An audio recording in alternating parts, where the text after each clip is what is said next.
पिछले 22 महीनों में विपक्ष ने लगातार सवाल उठाए।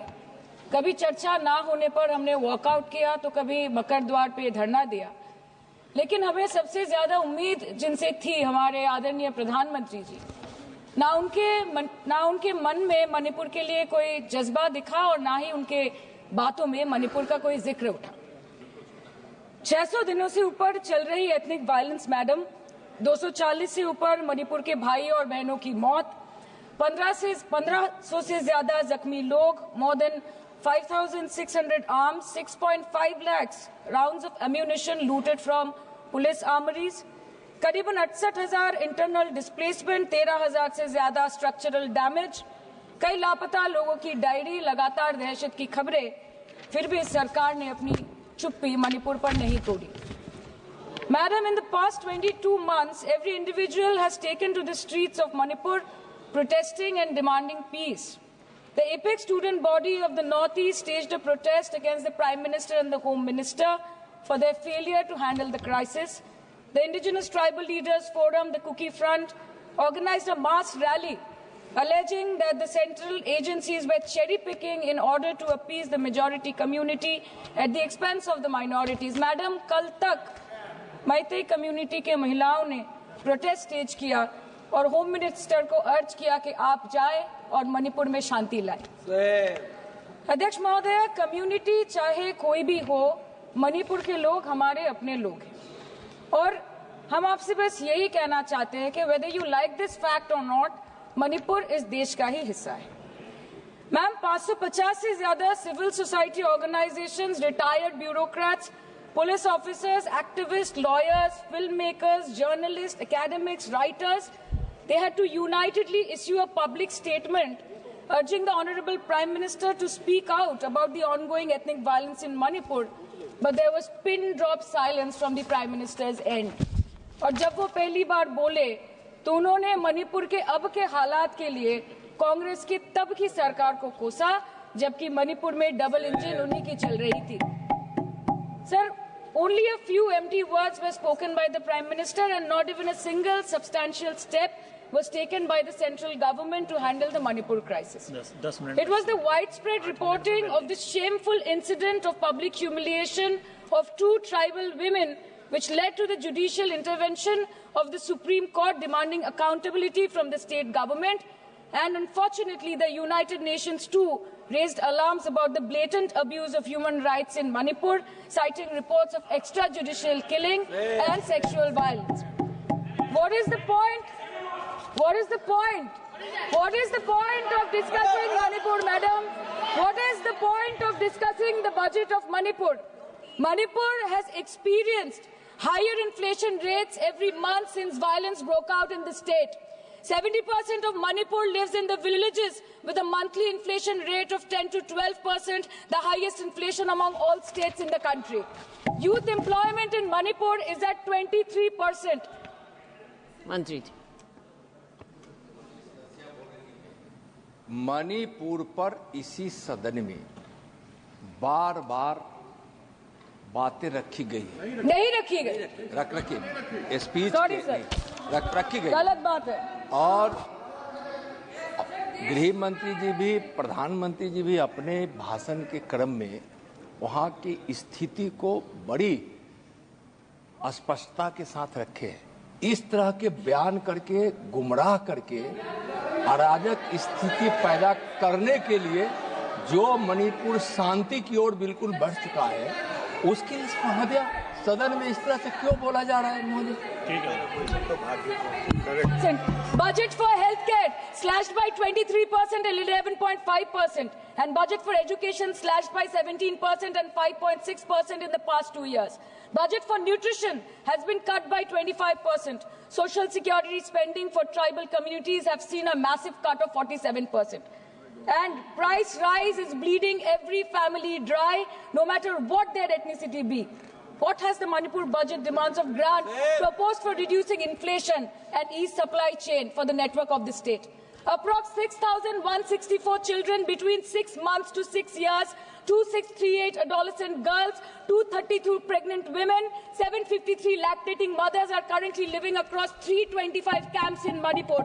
By April 2024, 554 babies were born in relief camps since the violence erupted, including 2 maternal deaths as per official data. Madam, media reports के अनुसार चुराचंदपुर के एक रिलीफ कैंप में 80 से ऊपर लोगों की मौत हो चुकी है, कभी ट्रॉमा तो कभी मैलन्यूट्रिशन तो कभी बीमारी से। एक 36 साल के नौजवान ने एक रिलीफ कैंप में अपनी खुद की जान ले ली। 665 days of continuous conflict assaulted the well-being of 30 lakh people of Manipur. Youth has no future. Women and children are cramped in the relief camps. Elderly says that they have no hope for the future. आज बंगाल में एक मच्छर भी मरता है तो BJP वाले वहां पे प्रेसिडेंट्स रूल बोल के चिल्लाते हैं, लेकिन जब तक आपके डबल इंजन राज्य में आपके ही मुख्यमंत्री ने इस्तीफा नहीं दिया, तब तक आपको ख्याल नहीं आया कि जिंदगी धूप तुम घनास आया।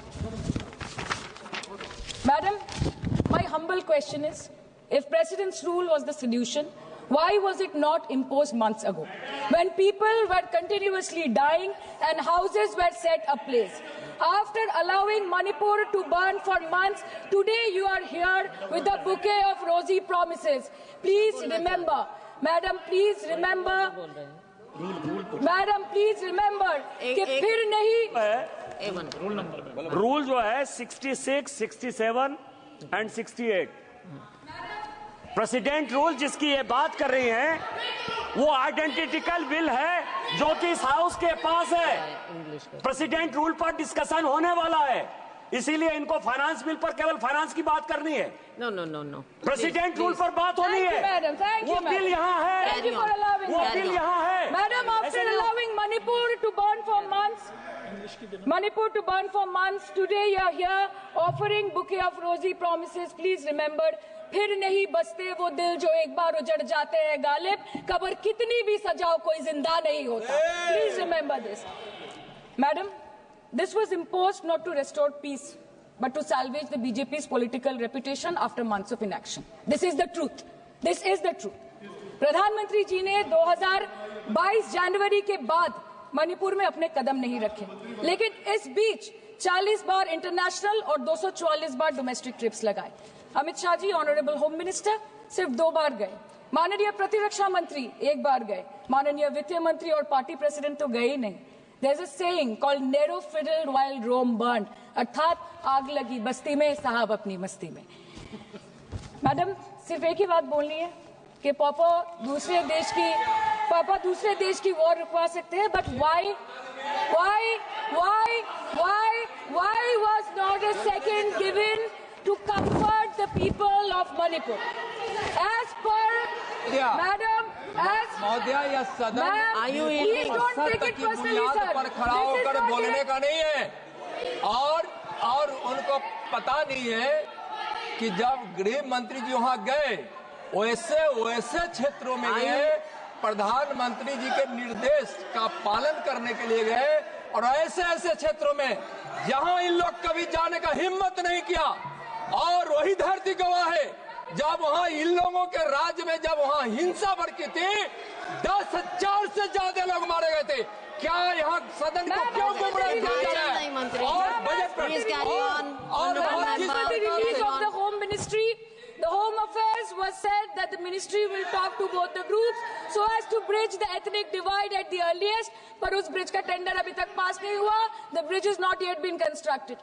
Mr. Shah visited Manipur on 29th May 2023 and constituted a peace committee under the chairpersonship of Governor of Manipur, but there has been no development since. बाद में देखा गया that the governor को जबरदस्ती वहां से हटा दिया गया because she echoed the voice of the people of Manipur saying that Manipur के लोग दुखी है, मणिपुर के लोग अपसेट है। उन्होंने सिर्फ मांगा था कि प्रधानमंत्री एक बार आए और उनसे मिले।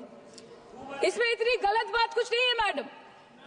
Is this the reason why the government always shies away from discussion and debate?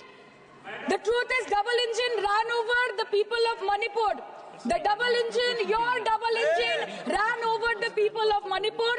And on the other hand, we have our leader, madam, जब कभी भी कहीं कोई दुर्घटना घटी, जब कहीं बस्ती में आग लगी, जब कहीं आंधी उठी, हमारी लीडर वहां खुद जाके खड़ी हो गई। और जहां खुद नहीं जा पाई वहां पे उन्होंने अपना डेलीगेशन भेजा, चाहे वो हथरस हो या लखीमपुर खीरी, चाहे वो सिंगू बॉर्डर हो या वायनाड या वो मणिपुर हो, हमेशा वो दूसरों की उम्मीदों पर खड़ी उतरी।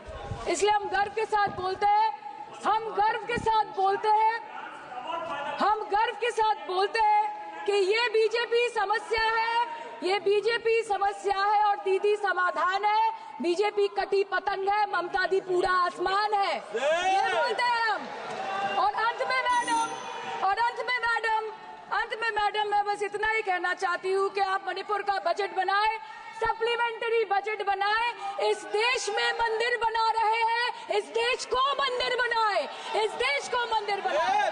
नए भारत में गवर्नमेंट है पर गवर्नेंस नहीं, बजट है पर बचत नहीं, खर्च है पर रोजगार नहीं, बाग है पर बहार नहीं। ऐसे भारत को हम जानते नहीं, ऐसे सरकार को हम पहचानते नहीं। आज माननीय प्रधानमंत्री जी मॉरिशस गए, उनको हमारी तरफ से बड़ी शुभकामनाएं। एक तरफ मॉरिशस है, एक तरफ मणिपुर। मंत्री जी, यस, हाँ, एक्सक्यूज मी, चालू है, बोलिए। मंत्री जी, आपसे हम यूनिक चाहते हैं। Madam, this is a gross abuse of the chair's indulgence. This is a gross abuse by an honorable member. No, you cannot point fingers at the chair. No, I'm sorry. Who is exceeding the limit of a debate I'm sorry. on the I'm sorry, you appropriation cannot bill. say that. And I'm she sorry. is I'm sorry, indulging Minister. in This abuse is- of the indulgence that the no. chair is showing to her. No, And this Minister. is absolutely not acceptable. Raju Bishta In ji. this house, Raju Bishta, when the boliye. appropriation bill is being Raju discussed, Bishta. the rules have to be followed.